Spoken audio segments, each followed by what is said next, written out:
banyak organ dari mayat tersebut yang tidak ada.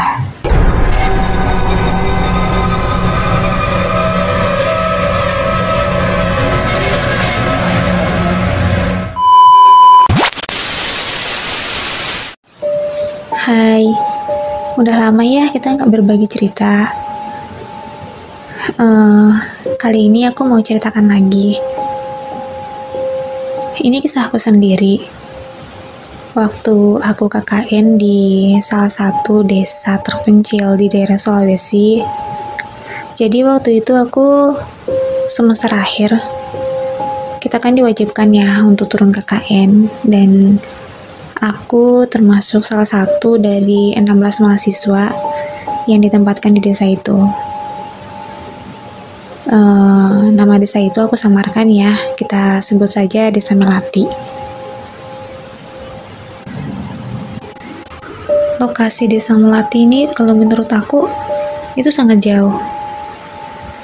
Ya karena kami harus sampai di desa itu tuh kami menempuh jarak selama 9 jam di atas bis.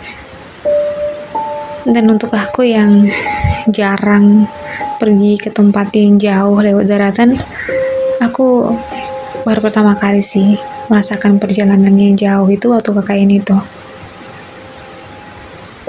Tapi ya mau bagaimana lagi, kan kita nggak bisa ganti lokasi ya. Tapi ya untung-untungnya di lokasi KKN itu lumayan lah, orangnya baik-baik. Mereka menyambut kami dengan ya sangat baik. Ya aku cukup senang dan sangat berterima kasih dengan warga setempat.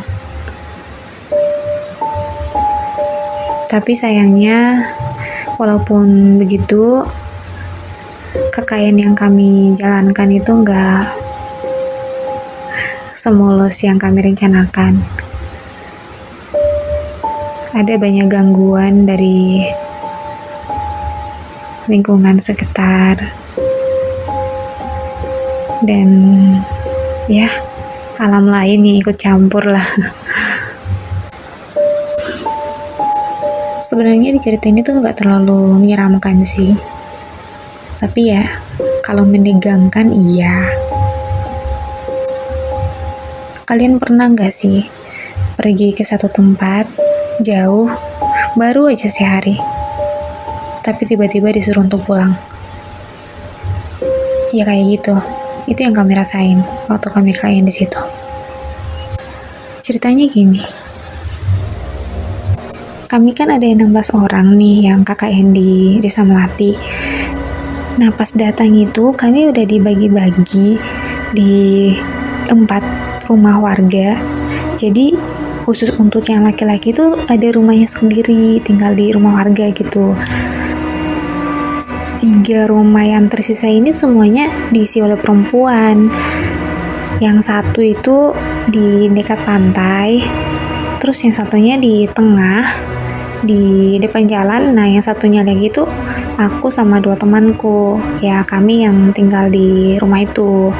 Jadi 2 temanku itu, satu namanya Sarah, yang satu Maya.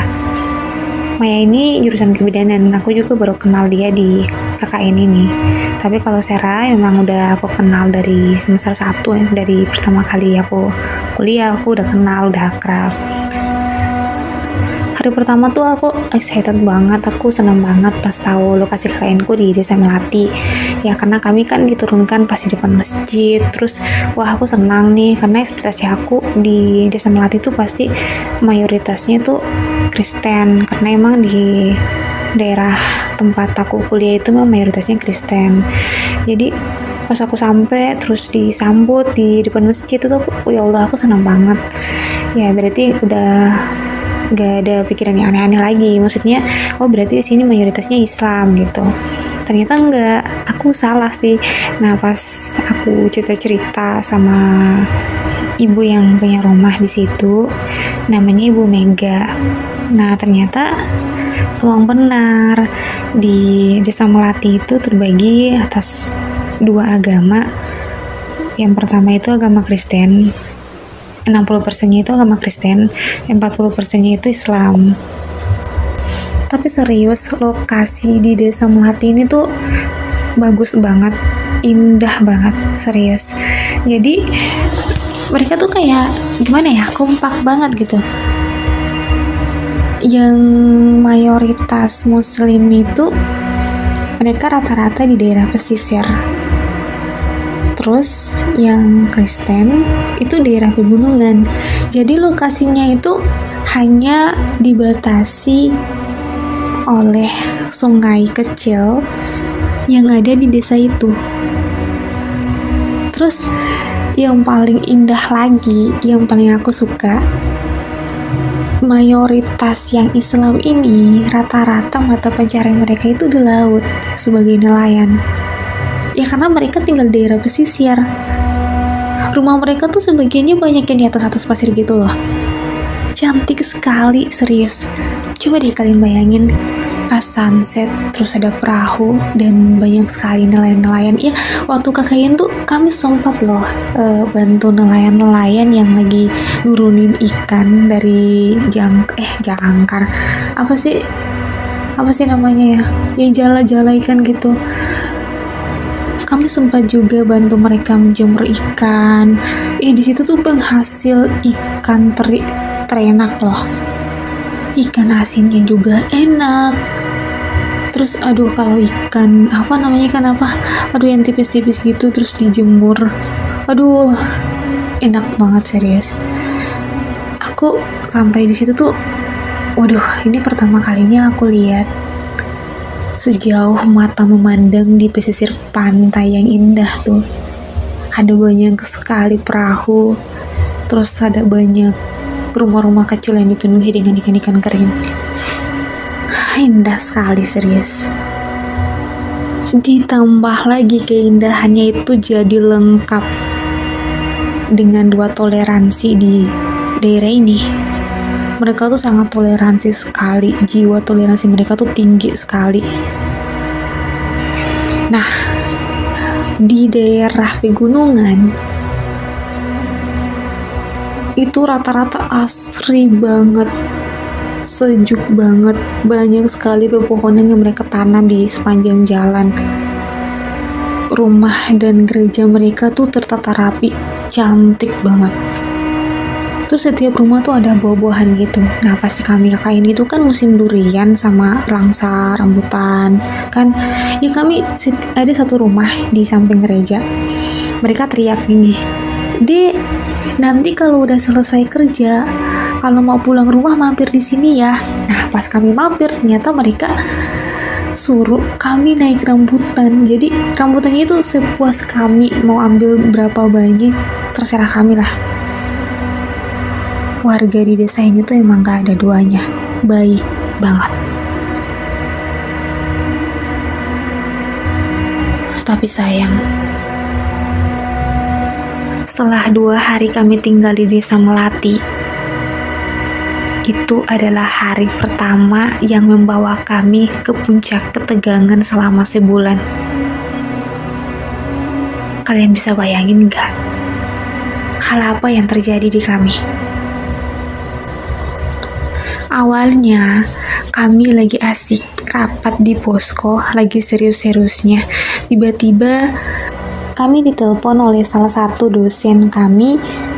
Beliau menyuruh kami untuk pulang ke rumah masing-masing dan menyelesaikan tugas kami di rumah, kemudian memindahkan posko KKN kami di dekat rumah yang kami tempatin. Kalian tahu kenapa? Karena pada saat itu Desa Melati sedang tidak aman. Kalian tahu, di luar dugaan dan perkiraan kami. Ternyata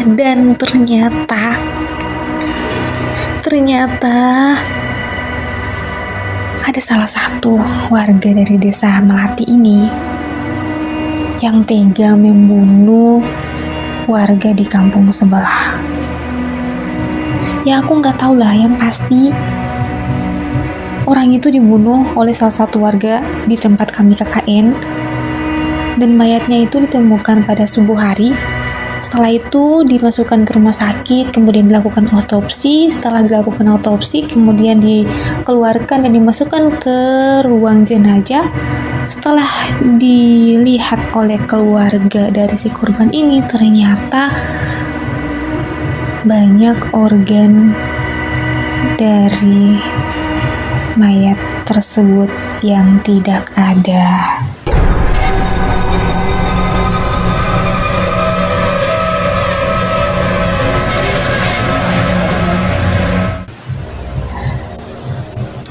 Aduh, menyeramkan. Ya gara-gara itu, sampai keluarga dari pihak korban ini tidak menerima, sehingga mereka tuh mau mencari keluarga dari si pelaku untuk mau membalas dendam. Ya makanya kami disuruh pulang ke rumah. Takutnya kami juga dijadikan korban gitu.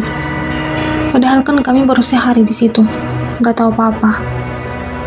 Ya, tapi namanya orang kalau emosi ya, siapa sih yang tega kalau ada keluarganya, ayahnya atau saudaranya yang dibunuh, terus ya organ dalamnya, ususnya, jantung atau hatinya yang gak ada kan?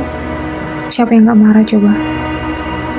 Udah dibunuh terus diperlakukan secara tidak wajar, ya aku juga marah gitu. Kami tuh 2 hari gak keluar rumah, di hari kedua dan hari ketiga. Hari ketiga itu kami dilarang oleh orang rumah yang tempat kami tinggal ini, karena pada hari itu tuh mayat dari si korban itu dibawa pulang ke rumah untuk disemayamkan. Rumah dari si korban ini kan kalau mau pergi dari arah rumah sakit itu harus lewat di Desa Melati dulu. Sedangkan pelakunya kan berasal dari Desa Melati. Rata-rata keluarganya kan dari desa itu juga.